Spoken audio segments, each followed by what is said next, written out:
ఓం నమ శివాయ. ఓం బృహస్పతయే నమః. దివ్యాత్మ స్వరూపులారా, ఈరోజు 9వ రాశి అయినటువంటి ధను రాశి గురించి శ్రవణం చేయబోతూ ఉన్నారు. ధను, ధనుస్సు రకరకాలుగా పిలుస్తూ ఉంటారు. ఈ యొక్క రాశికి అధిపతి ఎవరు అని అంటే బృహస్పతి. బృహస్పతి ఏం ప్రసాదిస్తాడు ప్రధానంగా అని అంటే విద్యను ప్రసాదిస్తాడు, సుజ్ఞానాన్ని ప్రసాదిస్తాడు, ధర్మాన్ని ప్రబోధిస్తాడు, నీతి నిజాయితీలను తెలుపుతాడు. ఈ రాశికి సంబంధించిన నక్షత్రాలు ఏంటో తెలుసుకొని వాళ్ళు జాగ్రత్త పడాలి. మూలా నక్షత్రం 1, 2, 3, 4 పాదాలు, పూర్వాషాఢ 4 పాదాలు 1, 2, 3, 4, ఉత్తరాషాఢ 1 పాదం. వీళ్ళు జాగ్రత్తగా వినాలి. ధను రాశి, ధను లగ్నం వాళ్ళు కూడా వినాలి.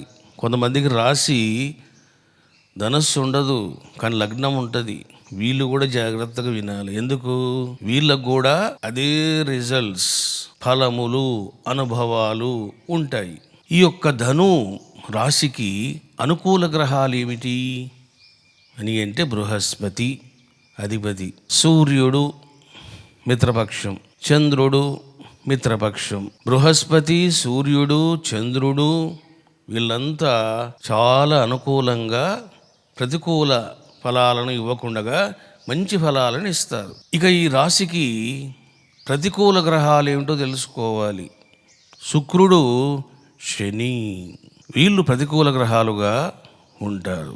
వీరి యొక్క లగ్నాన్ని ఏమంటారు అని అంటే ధర్మయోగి లగ్నము అంటారు. ఒక్కొక్క లగ్నానికి ఒక్కొక్క విశిష్టత ఉంటుంది. ఈ లగ్నాన్ని ధర్మ యోగి లగ్నము అంటారు. అంటే ఈ రాశి వాళ్ళు, ఈ లగ్న జాతకులు ధర్మాన్ని దాటకూడదు అన్నటువంటి జ్ఞానంతో వీళ్ళు ఉంటారు, విచక్షణతో ఉంటారు. వీళ్ళు ఏది చేసినా ధర్మం మీద ఆధారపడి చేస్తారు. అధర్మ పనులు చేయడానికి, అధర్మమైన మాటలు మాట్లాడడానికి వీళ్ళు వెనకంజ వేస్తారు. ధర్మము అనేది వీళ్లకు ఆధారంగా, ఆలంబనంగా ఉంటుంది. మరి ఎందుకండి ఈ రాశికి ఇంత ధర్మ నిష్ఠ అని అంటే బృహస్పతి ఎలాగో ధర్మస్వరూపుడు. ఇక సూర్యుడు అనుకూల గ్రహంగా ఉన్నాడు కాబట్టి సూర్యుడు అంటే ఎవరు? ధర్మానికి ప్రతిరూపం, క్రమశిక్షణకు మారు పేరు సూర్యుడు. మనము లేస్తామా, లెగమా, కష్టమా, నష్టమా అని సూర్యుడు చూడడు. ఆయన చేసే పని ఆయన చేస్తాడు. అందువల్ల ఈ రాశి వాళ్ళు మంచి క్రమశిక్షణను కలిగి ఉంటారు, ధర్మ నిరతిని కలిగి ఉంటారు. చూడండి, మనము యమధర్మరాజు అంటాం, శనీశ్వరుడు అంటాం. వీళ్ళిద్దరు కూడా ఎవరు? సూర్యుని కొడుకులు. సూర్యుని కొడుకులు కాబట్టే ఆయన పేరులోనే ఉంది యమ ధర్మరాజు, శనీశ్వరుడు. మీరు చూశారు, శనీశ్వరుడు చాలా క్రమశిక్షణ కలిగిన వాడు. ఎంత డిసిప్లిన్ అంటే శనికి అంత డిసిప్లిన్ ఉంటుంది. క్రమశిక్షణ, వైరాగ్యము, వివేకము, విరక్తి ఇవన్నీ ఉంటాయి. సూర్యుడు వీళ్ళకు అనుకూలంగా ఉన్నాడు కాబట్టి ఏం జరిగింది అని అంటే వీళ్ళు ధర్మస్వరూపులుగా శోభిస్తారు, పేరు తెచ్చుకుంటారు. అతను ధర్మాత్ముడయ్యా, ఎందుకు నోరు బాడేసుకుంటావు నువ్వు అని అంటూ ఉంటారు. వీళ్లకు చంద్రుడు అనుకూల గ్రహంగా ఉంటాడు. మరి చంద్రుడు ఏమిస్తాడు అని అంటే కొంత మంచి చేస్తాడు, కొంత చెడు కూడా చేస్తాడు. ఏమిటిది అంటే చంద్రుడు శుక్రునిలాగే భోగాలిస్తాడు. శుక్రునిలాగానే చంద్రుడు కూడా భోగరతుడు, విషయాలాలసుడు. అందుకని వీళ్ళు ధర్మస్వరూపులు అయినప్పటికీ కూడా చంద్రుని యొక్క ప్రభావం వలన వీళ్లకు కామవాంఛలు ఎక్కువ. అందుకని వీళ్ళు 2 భార్యలను చేసుకునే అవకాశం ఉంటుంది ఈ రాశి వాళ్ళు. ఒకవేళ 2వ భార్యను చేసుకోలేకపోయినా వీళ్ళు పరస్త్రీలతో సంబంధం పెట్టుకుంటారు. ఒకడు మంచి పని చేయాలన్నా, చెడ్డ పని చేయాలన్నా అసలు వాని చేతిలో ఏమీ లేదు. చంద్రుడు అట్లా ఉన్నాడు కాబట్టి గురుపత్నితోనే సంబంధం పెట్టుకున్నాడు చంద్రుడు. అందుకని వీళ్ళు కూడా ఏం చేస్తారంటే ఇటువంటి చేసే అవకాశం ఉంటుంది ధర్మ స్వరూపులైనప్పటికీ కూడా. ఎందుకు అని అంటే చంద్రుని యొక్క ప్రభావము వలన. ఇక వీళ్లకు సూర్యుని వలన కూడా ఇబ్బందులు వచ్చే అవకాశం ఉంటుంది. ఏమిటిది? సూర్యునికి విషమ క్షేత్రము అని చెప్పాను. ఏది? ధనస్సు రాశి. అంటే ఎప్పుడైతే ధనస్సులోకి సూర్యుడు ఎంట్రీ ఇస్తాడో వీళ్ళకు నెగిటివ్ రిజల్ట్స్ స్టార్ట్ అవుతాయి. ఇంకా ఏం ధర్మం లేవయ్యా, చాలు గాని ధర్మం ఆచరించి చివరికి నేను ఈ దుస్థితికి వచ్చినాను అనే లెవెల్కి వస్తారు. రెండవది ఏమిటిది అంటే పైత్యం, కడుపు నొప్పి, తరువాత కొన్ని రకాల జబ్బులు వీళ్ళకు సంప్రాప్తం అవుతాయి. ఎందుకు అని అంటే సూర్యుని యొక్క ప్రభావం వలన. వీళ్ళకు ప్రధానంగా బృహస్పతి అధిపతిగా ఉన్నాడు. చూశారా? రాశికి అధిపతి ఎవరో, లగ్నానికి అధిపతి ఎవరో దాని మీదనే బేస్ అయి ఉంటుంది వాడి బ్రతుకంతా. వాడి మేధస్సు అయినా, వాడి తెలివితేటలైనా, వాడి నీచత్వమైనా అన్నీ అధిపతి మీద ఆధారపడి ఉంటాయి. తండ్రిని బట్టి కొడుకు అన్నట్లు రాశి యొక్క అధిపతిని బట్టి నీ లైఫ్ ఉంటుంది. బృహస్పతి అధిపతిగా ఉన్నాడు కాబట్టి ఈ రాశి వాళ్లకు శాస్త్ర జ్ఞానం అంటే ఎంతో ఇష్టం. శాస్త్రాలు చదవడము, శాస్త్రాల్లో ఏముందో తెలుసుకోవడము, జ్ఞాన పిపాస వీళ్ళకి అధికంగా ఉంటుంది. ఇక రెండవది చక్కగా జపము చేయడము, ధ్యానము చేయడము, తపస్సు చేయడము, ఇవన్నీ ఈ లక్షణాలన్నీ వీళ్ళకు ఉంటాయి. ఇక వీళ్ళు ఇది సాంప్రదాయం అండి, ఇట్లే చేయాలండి, ఇట్లే ఉండాలండి, ఇట్లే మాట్లాడాలండి అని మొండి పట్టుదల పడతారు. అంటే వీళ్ళ ధర్మాచరణ కూడా అతిగా ఉంటుంది. ధర్మము ఆచరించవచ్చు కానీ అది అతిగా ఉండకూడదు. ఎప్పుడైతే అతి అవుతుందో మతి గందరగోళానికి గురవుతుంది. ఉపన్యాసకులు అవుతారు, రచయితలు అవుతారు. అందువల్ల వీళ్ళు ఆ ఫీల్డ్లో ఉన్నారనుకోండి క్లిక్ అవుతారు. ఎలక్ట్రానిక్ మీడియా, సోషల్ మీడియాలో వీళ్ళు బాగా రాణిస్తారు. ఎందుకు? మాటగారితనం ఉంటుంది. ఎవడైతే శాస్త్రాలు చదువుకుంటాడో ఆటోమేటిక్గా వచ్చేస్తుంది ఆ మాటగారితనం. ఆ వాగ్ధాటి అనేది సహజంగా వచ్చేస్తుంది. అది కొంతమంది పుట్టుకతో వస్తుంది, కొంతమంది శాస్త్రాలు పఠించడం వలన వస్తుంది. అందువల్ల వీళ్ళు ఆయా ఫీల్డ్స్లో రాణిస్తారు. వీళ్ళు బాగా భోజనం చేస్తారు, మంచిగా తింటారు, రుచిగా తింటారు. అందుకని వీళ్ళు బాగా లావుగా ఉంటారు. వీళ్ళు బక్కగా ఉండే టైపు కాదు, బలిష్టంగా దృఢంగా ఉంటారు. విశాలమైన నుదురు, పొడుగాటి ముఖము, హైట్గా ఉండే పర్సనాలిటీ వీళ్ళ లక్షణాలు. అందుకే వీళ్ళకి ఎక్కువ కూడా పైత్యము, మలబద్ధకము, కడుపుకు సంబంధించిన వ్యాధులు ఇవి వస్తూ ఉంటాయి. ధనురాశి యొక్క గుణం ఏమిటిది అంటే సత్వగుణం. వీళ్ళ మాటలు చల్లగా ఉంటాయి, హితంగా ఉంటాయి. ఎవరితో గొడవ పడాలని అనుకోరు, అట్లని ఎవరికి లొంగరు, ఎవరి మాట వినరు. నేనే మహాజ్ఞానిని అన్నటువంటి అహంకారం వీళ్ళకి తొంగి చూస్తూ ఉంటుంది. ఇది పోగొట్టుకోవాల ధనుర్రాశి వాళ్ళు. ఎవడైతే శాస్త్రాలు చదువుతాడో ఆటోమేటిక్గా వచ్చేస్తుంది గర్వం. ధ్యానం చేసేవానికి ఈ అహంకారం గర్వాలు రావు, అణిగిపోతాయి అవి. ధ్యానము తొక్కుతుంది అహంకారాన్ని, శాస్త్రము పైకి లేపుతుంది. కాబట్టి వీళ్ళ యొక్క రాశి సత్వగుణము కాబట్టి వీళ్ళు చాలా మృదువుగా ఉంటారు. ఎక్కువగా కష్టపడి పని చేసే టైపు కాదు వీళ్ళు. కానీ ఏదైనా ఈ పని చేయాలి అనుకుంటే మాత్రం సాధించే తీరుతారు. ఇంకా సాధించే వరకు వీళ్ళు నిద్రపోరు.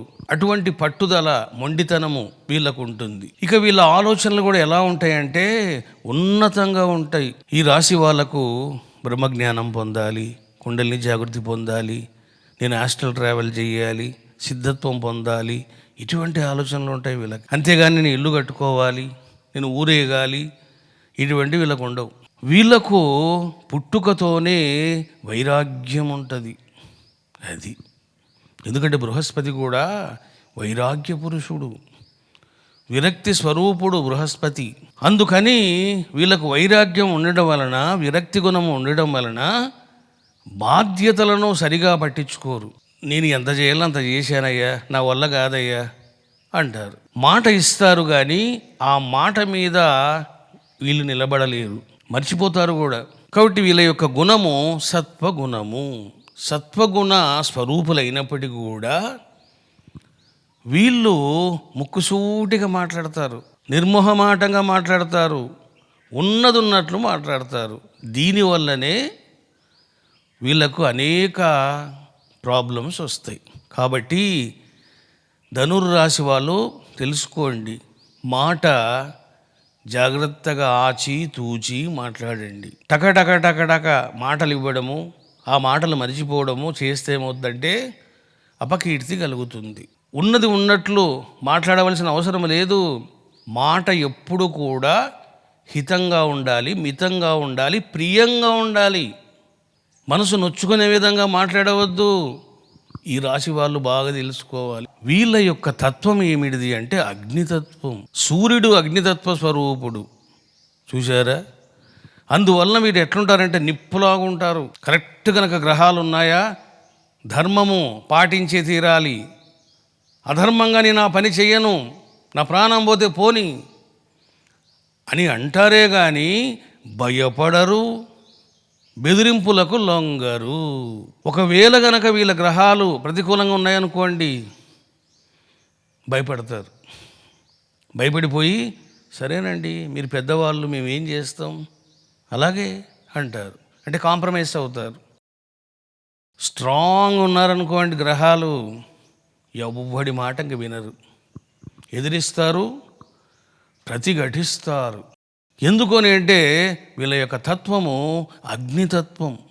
ఇక్కడ కొంతమందికి ఒక డౌట్ వస్తుంది, ఏమిటండి ధర్మలగ్నం అంటున్నారు, రెండో పెండ్లాం అంటున్నారు, పరశీలతో సంబంధాలు అంటున్నారు, మరి ఇది ఎట్లా ధర్మస్వరూపం అండి అనొచ్చు. మనిషి బ్రతుకు మనిషి మీద ఆధారపడి లేదు. ప్రతి మనిషి కూడా నిమిత్త మాత్రుడే. ఇది ఎవ్వరు కాదనలేని సత్యం. ఎందుకంటే విధి రాతను ఎవ్వరు దాటలేరురా అంటుంది శాస్త్రం. మరి ఆ తలరాతను విధిరాతను మనిషికి ఇచ్చేది ఏమిటిది? గ్రహాలు. చూసారా, గ్రహాలది ఏం తప్పు లేదు. వీళ్ళలో ఉండే మంచి సుగుణాలు ఏమిటిది అని అంటే త్యాగ బుద్ధి ఉంటుంది. ఈ జీవితం ఏముందిరా, 3 నెలల ముచ్చటే కదరా, ఎందుకురా ఈ యొక్క తాపత్రయాలు అని త్యాగ బుద్ధి వీళ్ళకి ఎక్కువగా ఉంటుంది. కానీ డబ్బులు ఖర్చు ఎక్కువ పెట్టినా అది భగవంతునికే సమర్పణ చేయాలి అనుకుంటారు. అంటే సెంటిమెంట్స్కి లోనై నా కొడుక్కి ఇవ్వాలి, నా బిడ్డకి ఇవ్వాలి అనే టైపు కాదు వీళ్ళు. ఏదైనా ఉంటే పరమాత్మకే నివేదన చేద్దాం, తద్వారా పుణ్యం వస్తుంది అనే టైపు. వీళ్ళు ఎంతో కష్టపడితే కానీ డబ్బులు సులభంగా వీళ్ళకు రావు. వీళ్ళకు ఉన్నటువంటి గొప్ప అదృష్టం ఏంటి అంటే వారసత్వ సంపద వీళ్ళకు లభిస్తుంది. అంటే తల్లి వలన కానీ తండ్రి వలన కానీ వీళ్లకు సంపదలు వచ్చే అవకాశము ఉంటుంది. తండ్రి బాగా సంపాదించాడు, ఒక 10 కోట్లు, మరి ఎవరికి వస్తుంది? కొడుకు వస్తుంది. ఇక వీళ్ళు పరోపకారులుగా ఉంటారు.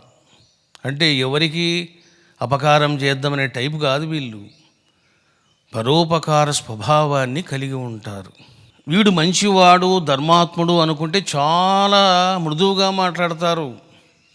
వీడు చెడ్డవాడు నీచుడు అని గనక భావించినారా ఇంక విశ్వరూపం చూపిస్తారు. అంటే ఏమిటిది?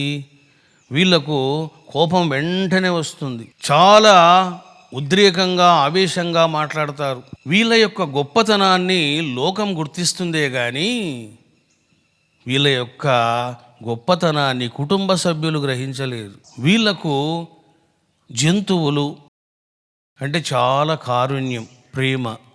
అంటే రకరకాల జంతువులను పెంచుకోవాలా అనేటువంటి అభిలాష వీళ్ళకి ఎక్కువగా ఉంటుంది. ఇక భార్యతో కూడా వీళ్ళు చాలా ఆప్యాయంగా ప్రేమతో ఉంటారే కానీ మోహముతో ఉండరు. అది వీళ్ళకు ఉన్నటువంటి లక్షణం ఏమిటిది అంటే ధనురాశి వ్యక్తి శాస్త్రాలు చదవకపోయినా ఏమి తెలియకపోయినా విమోహముతో ఉంటాడు.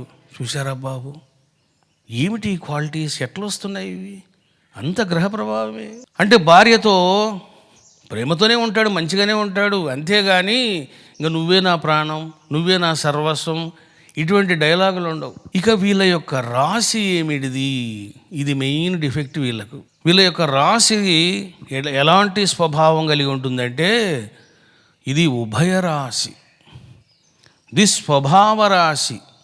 ఇది చూడండి, మిథున రాశి కన్యా రాశి గురించి నేను చెప్తున్నప్పుడు వాళ్ళు ఎందుకు అసంతృప్తిగా ఉంటారో, ఎందుకు ఆందోళనకరంగా ఉంటారో అని మీకు చెప్పాను. ఇదే పరిస్థితి ధనుర్రాశి వాళ్ళకు కూడా ఉంటుంది. అంటే అర్థం ఏమిటిది?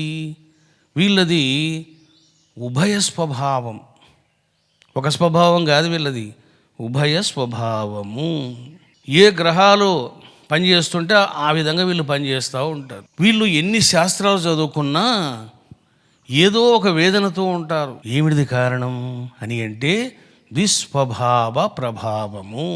ఏదో అసంతృప్తితో ఉంటారు, ఏదో తెలియని బాధతో ఉంటారు. ఇంకా నేను సాధించేశాను అన్న తృప్తి వీళ్ళకు ఉండదు. ఏదో అసంతృప్తి, ఆందోళన, ఆవేదన వీళ్ళకు ఉంటాయి.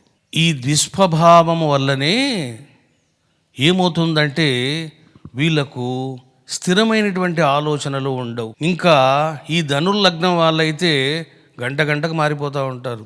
ఇప్పుడే కదరా చెప్పావు వస్తానని, అప్పుడే మనసు మార్చుకున్నావేంటి అంటారు చూడండి. ఎందుకు తెలుసునా? రోజుకు మారడం కాదు, ఈ లగ్నం వాళ్ళకు గంటకి మతి మారిపోతుంది, ఆలోచనలు మారిపోతాయి. ఎందుకంటే ఇది స్థిర రాశి కాదు, చరరాశి, అంటే మారుతూ ఉంటాయి. అందువలన వీళ్ళు తొందరగా నిర్ణయము చేస్తారు కానీ దాని మీద నిలబడలేరు వీళ్ళు. మళ్ళీ వీళ్ళ యొక్క బ్రెయిన్ ఎలా ఉంటుంది? చాలా షార్ప్గా ఉంటుంది. సునిశ్చిత ప్రజ్ఞానవంతులు వీళ్ళు, చిన్నోళ్ళు కాదు. ఏక సందాగ్రహులు. చూసారా బాబు, ఒకసారి ఏదైనా చెప్తే పట్టేస్తారు. మరి వీళ్ళకు వచ్చేటువంటి ప్రాబ్లమ్స్ ఏమిటిది అంటే ఈ లగ్నం వాళ్ళకు గొంతు ప్రాబ్లమ్స్, చెవుల ప్రాబ్లమ్స్, దంతాల ప్రాబ్లమ్స్ వస్తాయి. ఇక లివర్ ప్రాబ్లమ్స్, వెన్నెముక ప్రాబ్లమ్స్, ఊపిరితిత్తులకు సంబంధించిన ప్రాబ్లమ్స్, కడుపుకు సంబంధించిన రోగాలు, నర్వస్ ప్రాబ్లమ్స్ కూడా వస్తాయి వీళ్ళకు. జాగ్రత్తగా ఉండాలి. ఎప్పుడైతే బుధుడు బృహస్పతి అధిపతులుగా ఉంటారో బాగా తెలుసుకోండి, నర్వస్ ప్రాబ్లమ్స్ వస్తాయి. ఎందుకంటే నాన్ స్టాప్గా ఆలోచిస్తారు, నాన్ స్టాప్గా విచారిస్తారు, నరాలు వేడెక్కుతాయి, తద్వారా రోగాలు వస్తాయి. మరి వీళ్ళు ఏ ఫీల్డ్కు బాగా క్లిక్ అవుతారు అని అంటే నెంబర్ 1 ప్రొఫెసర్స్, లెక్చరర్స్, టీచర్స్ బాగా మంచి పేరు తెచ్చుకుంటారు. నెంబర్ 2 చెప్పాను ఆల్రెడీ, సోషల్ మీడియా, ఎలక్ట్రానిక్ మీడియాలో బాగా రాణిస్తారు. తరువాత గ్రంథ రచనలు చేయడం, ఉపన్యాసకులు కావడం, పుస్తకాలు ప్రింట్ చేయడం, ప్రచురణకర్తలుగా వీళ్ళు క్లిక్ అవుతారు. ఒకవేళ వీళ్ళకి గనక ఇంట్రెస్ట్ ఉంటే మంచి లాయర్స్ అవుతారు వీళ్ళు, మంచి జడ్జెస్ కూడా అవుతారు వీళ్ళు. ఎందుకంటే ధర్మం వీళ్ళు ఆధారంగా ఉంటుంది. ప్రతి మనిషికి లోపాలు ఉంటాయి, ఎందుకంటే అన్ని గ్రహాలు నీకు అనుకూలంగా ఉండవు. ఏదో గ్రహం తొంగి చూస్తూ ఉంటుంది నీ వైపు, అయిపోయింది. అందువల్ల ఎప్పుడు కూడా మనిషిలో మంచినే చూడాలి కానీ చెడు చూడకూడదు. ఏం చూడాలి? మంచితనం చూడు. అట్లనే మళ్ళీ చెడు చూడకూడదు, చెడ్డవాంతో స్నేహం చేయకూడదు, నిన్ను పాడు చేస్తాడు వాడు. కాబట్టి జాగ్రత్తలు తీసుకోవాలి. మరి వీళ్ళకు ఉండేటువంటి యోగాలు ఏమిటో తెలుసుకోవాలి. ఈ రాశి వాళ్ళకు గనక బృహస్పతి బలంగా ఉంటే లేదా స్వక్షేత్రములో ఉంటే, బృహస్పతికి స్వక్షేత్రాలు ఏమిటివి? మీన, ధనస్సు. ఈ స్వక్షేత్రాలలో బృహస్పతి ఉన్నప్పుడు, అంటే ఉచ్చస్థానములో ఉన్నప్పుడు, మరి బృహస్పతి ఎప్పుడు ఏ రాశిలో ఉచ్చస్థానంలో ఉంటాడు? కర్కాటకములో ఉంటాడు. చంద్రుడు ఎవరు? శిష్యుడు బృహస్పతికి. అంటే శిష్యుని క్షేత్రములో ఉన్నప్పుడు ఉచ్చస్థానములో ఉంటాడు. ఎవరు? బృహస్పతి. చూసారా? ఎప్పుడైతే గురువు చంద్రుని దగ్గరకు వచ్చినాడో శిష్యుని యొక్క ప్రభావం గురువు మీద పడుతుంది. ఊరికే ఏది రాదు. కలయిక అన్నది మోస్ట్ ఇంపార్టెంట్ జీవితంలో. ఒక వ్యక్తి నీ దగ్గరకు వచ్చాడు అంటే లాభం ఉండొచ్చు, నష్టం ఉండొచ్చు, మానం ఉండొచ్చు, అవమానం జరగవచ్చు. కాబట్టి ఈ కలయిక అన్నది మోస్ట్ ఇంపార్టెంట్ లైఫ్లోన. అందుకే మంచి వాళ్ళతో సాంగత్యం చేయాలి, ఆశ్రయించాలి, చెడ్డ వాళ్ళకు దూరంగా ఉండాలి. ఎందుకు? ఆ కలయికనే నిన్ను పాడు చేస్తుంది, ఆ కలయికనే నీ జీవితాన్ని తలక్రిందులు చేస్తుంది. ఎవరితో పడితే వాడితో స్నేహాలు చేయడం, ఎవరితో పడితే వాడితో మాట్లాడము, ఇవన్నీ మానుకోవాలి. ఎందుకు? అనర్థాలు వచ్చేది దుస్సాంగత్యం వల్లనే, చెడు మాటలు వినడం వల్లనే. బృహస్పతి కర్కాటక రాశిలో ఉచ్చస్థానములో ఉన్నప్పుడు, స్వక్షేత్రాలైనటువంటి మీన, ధనుసులో ఉన్నప్పుడు ఏం జరుగుతుందో తెలుసునా? దైవ చింతనలో పడతారు, ధ్యానములో పడతారు, ఆత్మానందములో తేలిపోతారు. ఎందుకంటే గురువు అది ఇచ్చేస్తాడు మీకు. ఇక వీళ్ళకు మోక్ష యోగం ఎప్పుడు అని అంటే చంద్రుడు ధనస్సులో ప్రవేశించినప్పుడు 4, 8, 12 స్థానాలలో వీళ్లకు మోక్షయోగం ఉంటుంది. దేవతలు వచ్చి మాట్లాడడం, గురువులు వచ్చి మాట్లాడడం, ఇవన్నీ జరుగుతాయి. దీన్ని మోక్షయోగము అంటారు. మీకు ధనస్సు నుంచి 4వ స్థానం ఏముంటుంది? మీనం ఉంటుంది. లెక్క పెట్టుకోండి. ధనస్సు 1, 1, 2, 3, 4 మీనం. అంటే మీనంలో ఎవరు ఉంటారు? బృహస్పతి ఉంటాడు. అందుకే మోక్షం. 8వ స్థానం అన్నా నేను. 8వ స్థానం లెక్క పెట్టండి. ఏముంటుంది? కర్కాటకం వస్తుంది. చూడండి, 1, 2, 3, 4, 5, 6, 7, 8 కర్కాటకం. చూశారా బాబు? ఇక 12వ స్థానం చూడండి. అని అంటే 8, 9, 10, 11, 12 అంటే వృశ్చిక స్థానం. 12వ స్థానంలో వచ్చినప్పుడు 8వ స్థానంతో సంబంధం ఉన్నప్పుడు, 4వ స్థానంతో సంబంధం ఉన్నప్పుడు మోక్ష ప్రాప్తి, పరమానంద ప్రాప్తి, బ్రహ్మజ్ఞాన ప్రాప్తి వీళ్ళకి సంప్రాప్తం అవుతుంది. ఇక 3వ యోగము గురువు బలహీనంగా ఉన్నప్పుడు. స్ట్రాంగ్గా ఉంటే మీరు ఎలా తెలుసుకున్నారు? గురువు కనుక బలహీనంగా ఉన్నాడు అనుకోండి, అంటే అర్థం ఏమిటిది? విషమ క్షేత్రములో ఉన్న, శత్రుక్షేత్రాలలో ఉన్న బృహస్పతికి శత్రుక్షేత్రాలు ఏమిటివి? మకరమో కుంభం. బృహస్పతికి శని పడదు. వాళ్ళు గనక శత్రుక్షేత్రంలోకి వచ్చినారా, బృహస్పతి మకర కుంభాలకు వచ్చారంటే అయిపోయింది కథ. ఇంకా ఉన్న గురుభక్తి పోతుంది, గురుద్రోహులు అవుతారు. ఊరికే ఎవ్వడు గురుద్రోహి కాడు. ఎవడైనా గురుద్రోహి అయినాడు, గురువుకు కీడి చేస్తున్నాడు అని అంటే, ఇదిగో గురువు శత్రుక్షేత్రాలలో సంబంధం పెట్టుకున్నాడు, నీచస్థానంలో ఉన్నాడు. నెక్స్ట్ యోగం వీళ్ళకి ఏమిటిది అంటే గురు బుధ యోగం. గురువు బుధుడు కనుక కలిశారనుకోండి, ఏం జరుగుతుంది అంటే శాస్త్రజ్ఞానంలో పడతాడు. ఇంకా చదువుతూనే ఉంటాడు, రాస్తూనే ఉంటాడు, చెబుతూనే ఉంటాడు. అంటే జ్ఞాన పిపాస, గ్రంథ అధ్యయనము, ఇవన్నీ సంప్రాప్తమవుతాయి వాళ్ళకు. దీన్ని గురు బుధ యోగం అంటారు. ఇక గురు చంద్రయోగం, చంద్రునితో కలిశారనుకోండి గురుడు, స్థిరమైనటువంటి మనస్సు, శుద్ధ బుద్ధి, మనోలయము, మనో ఏకాగ్రత. అంటే మనసు తొందరగా స్థిరమవుతుంది. ఏంటి వాళ్ళ ధ్యానంలో కూర్చున్నాను, మనసు చాలా బాగా కుదిరిందే అంటాడు. ఎందుకు కుదిరింది? అక్కడ గురువు చంద్రుడు కలుసుకున్నారు. ఇక గురు శని యోగం. గురువు కనుక శనితో కలిశాడు అనుకోండి, ఏమవుతుందంటే నాకు ఇంకా ఈ సంసార జీవితం వద్దయా, నేను ఇంకా సన్యాసం తీసుకుంటా అని చెప్పేసి కొన్నాళ్ళు నేను దూరంగా ఉంటానని చెప్పి తీర్థయాత్రలకు బయలుదేరతాడు. ఏ కర్మ చేసినా, ఏ ఆలోచన వచ్చినా, everything depend upon the planets. నీకు చెడ్డ ఆలోచన వచ్చిందనుకో, వెంటనే నీకు సిగ్నల్ రావాలి. ఏమని? అమ్మో ఏదో గ్రహం ఎంటర్ అయిందిరా అని తెలుసుకోవాలి. నీకు మంచి ఆలోచన వచ్చిందనుకోండి, ఓహో ఎవరో ఎంట్రీ ఇచ్చినారు నాయనా, నీకు ధన్యవాదాలు అని చెప్పడమే. శుభగ్రహాయ నమః. మంచి ఆలోచన వచ్చిందనుకో, శుభగ్రహాయ నమః, శుభదాయకాయ నమః అనాలి. ఒకవేళ నీకు చెడ్డ ఆలోచన వచ్చిందనుకో ఏం చెప్పాలి మరి అప్పుడు? ఓం అశుభగ్రహాయ నమః, ఓం పాపగ్రహాయ నమః. అయ్యా గ్రహదేవుడా నీకు దండం, నన్ను వదిలి ఓం అశుభగ్రహాయ శుభదాయకాయ నమః అని చెప్పాల. నువ్వు చెడ్డవాడివే కానీ నాకు మంచి ఇవ్వు. అప్పుడు ఆ గ్రహాలు అనుకుంటారు, ఒరే వీడికి తెలివి బాగా పెరిగిపోయిందిరా, నాకు నమస్కారం చెప్తున్నాడే వీడు అని చెప్పి వాళ్ళు నీకు అనుకూలంగా మారుతారు. ఇక గురుకేతు యోగం. గురువు గనక కేతువుతో కలిశాడు అనుకోండి, ఏం జరుగుతుందో తెలిసిన? కుండలిని యాక్టివేషన్, షట్చక్ర సంచారం, హాస్టల్ ట్రావెల్ చేయడం, సిద్ధులతో మాట్లాడడం, ఇవన్నీ కేతువిస్తాడు. ఆత్మస్వరూపులారా, ఈ రకంగా 9 రాసుల గురించి మీరు తెలుసుకున్నారు.